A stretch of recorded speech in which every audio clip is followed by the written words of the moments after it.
Welcome to Infinity Capital, everyone. This is Raj. So let's talk about another auto ancillary company, Lumax Auto Technologies.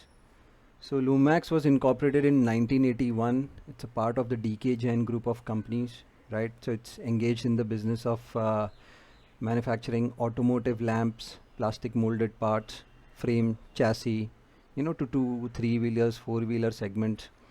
They also have partnerships with seven global players, so Yokowo, Japan, Chop, Germany, and few others. So these partnerships are pretty integral because they get the IP and the technical know-how from these partners, and then they give some sort of rights or patent fees to these companies.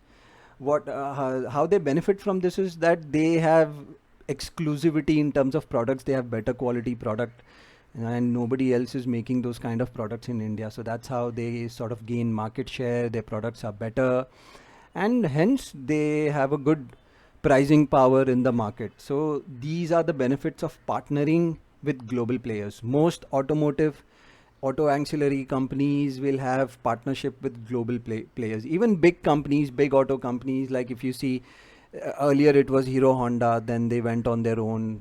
Earlier there was Maruti Suzuki. They still have they still have some sort of IP with Suzuki. Suzuki owns some amount of stock in the company, right? So I think Mahindra did a partnership with another company. I don't remember the name right now. So these partnerships are extremely important. So what sort of leadership do they have? So gear shifters, they have around 70% market share, right? And they did this partnership with this Yokowo firm for for supply of antennas and stuff. And for gear shifters, they did the partnership with Job from Germany, and this has resulted in them getting 70% market share in the gear shifter market. So their customers are Bajaj Auto, Lumax Industries, Maruti Suzuki, you know. So these are the top three customers from which they get 65% of their revenue. So who are they catering to? Segment two-wheeler, electrical and electronic components, gear shifters, oxygen sensors, few others. These are the products that they are making. Molded parts make 30% of their revenue. Chassis and frames make 16% of their revenue. Lightings make 30% of their revenue, right? And gear shifters make 11% of their revenue.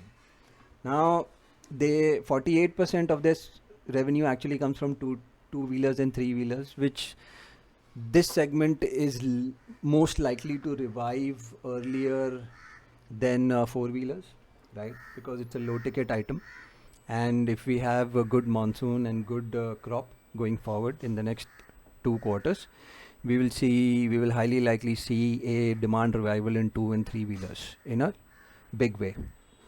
Okay. All right. Apart from that, they have around 21,000 touch points, 50,000 retail touch points. That's pretty good. For a company like this, they need to be well penetrated in the market, good supply chain system, right? Okay. Promoters hold 56%, FIIs 19%, DIIs 6%. Good amount of participation from institutions. Around 18% of the stock is available to be traded freely in the market.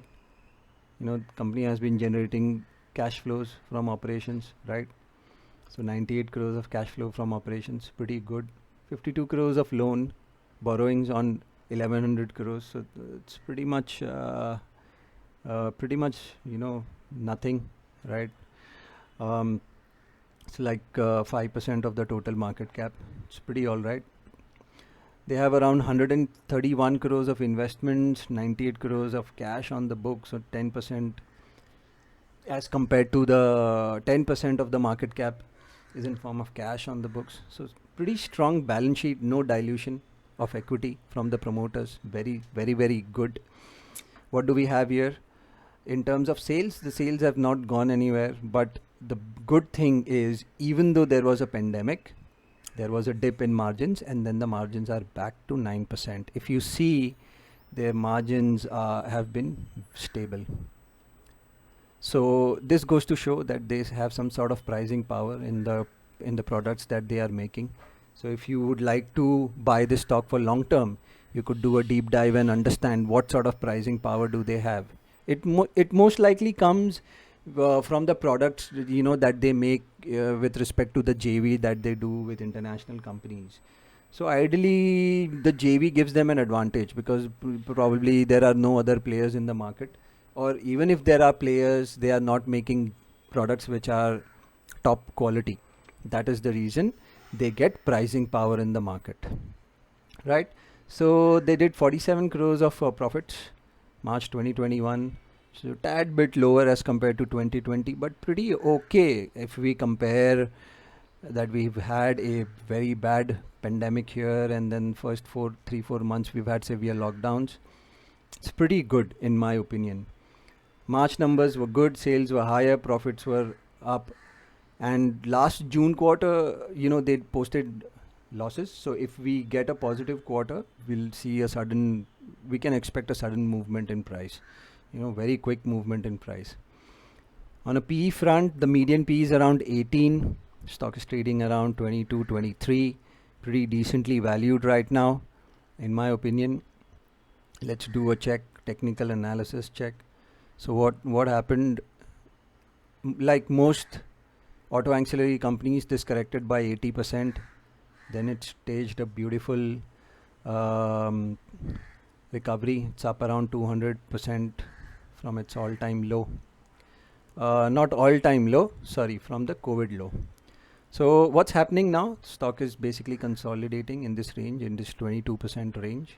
Okay, and there are this particular area of consolidation is where we can start accumulating the stock. Let's look on our left at the moving averages. 50-day moving averages turned sideways. 200-day moving averages turned upwards, which is a very good sign. Trend is up, okay, from a technical point of view. Now, what do we do here? Like, what's the trade? So I'm going to start accumulating the stock between 150 and 170, right, in the next few weeks. Okay, and this would be the point between which I'll start accumulating the stock. What sort of targets can we see in this company? So, all right. So if you see, this is the area between which the stock has traded for a very long time, basically this whole area. And then it broke down. So we'll see selling pressure. Moment the stock goes up, we'll see selling pressure coming in, right? Because these people have been stuck since 2018. It's been more than 3 years. So whenever the stock goes up, we'll see some sort of selling pressure. So if you'll see, stock went up and then it felt selling pressure, it came down. Now the stock is trying to go up again. We'll see how it moves. So we are going to keep it for the next 2 quarters, and we'll see what sort of earnings are coming in. June quarter earnings are going to come in the next 30-40 days. So we are going to compare it with the whole industry, all the auto ancillaries, the auto numbers, and try and figure out what could play out in the next 2 quarters, right? Overall, we can expect good recovery coming in. Last year was a watershed, sort of like a water wash year. It was a bad year. The first 2 quarters have also been pretty bad.